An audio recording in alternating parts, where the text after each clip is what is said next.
Isang pusa ang walang awang pinaghahampas ng 2x2 sa Talisay City, Cebu. Babala po, sensitibo ang inyong mapapanood.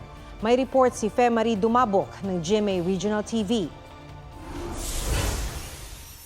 Sa kuha ng CCTV,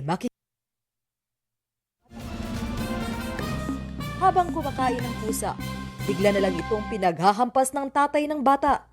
Inutusan lang pala ng tatay ang kanyang anak na mag-abot ng pagkain sa pusa.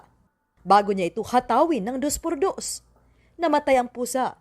Galit na galit ang may-ari ng pusa nang makita ang nakuna ng CCTV. Pagtanaw na ako sa akong live CCTV, ako gid aktual nakakita. Huwag ay masumbong ako mga tao. Para sa kuwas, maglagot gid ko. Napulot lang daw nila sa daan ang pusa at 4 na taon na raw na nasa kanila. No, kasi itong suspect na to ay may personal grudge accordingly dito sa ating may-ari po ng alagang hayop po. And at the same time, tinitignan din po natin yung isang anggulo na kasi itong suspect na to ay dating tanod. So, meron siyang ugali na mainitin daw ang ulo. Ayon pa sa may-ari ng pusa, sinisisi ng suspect ang kanyang pusa sa pagkamatay ng alaga nitong pusa. Kung nag-review na ako sa CCTV, wala man sara akong iring.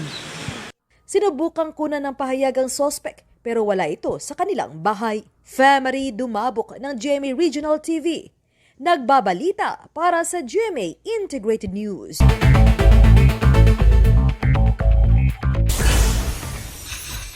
Mahigit 3,000 Maynilad customers sa Imus, Cavite makakatanggap ng mahigit 1,000 pisong refund.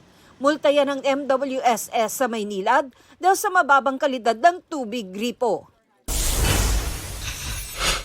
Chinese ambassador, pinadala ng note verbal ng DFA kaugnay ng panghaharas ng China Coast Guard sa Ayungin nitong nakaraang linggo.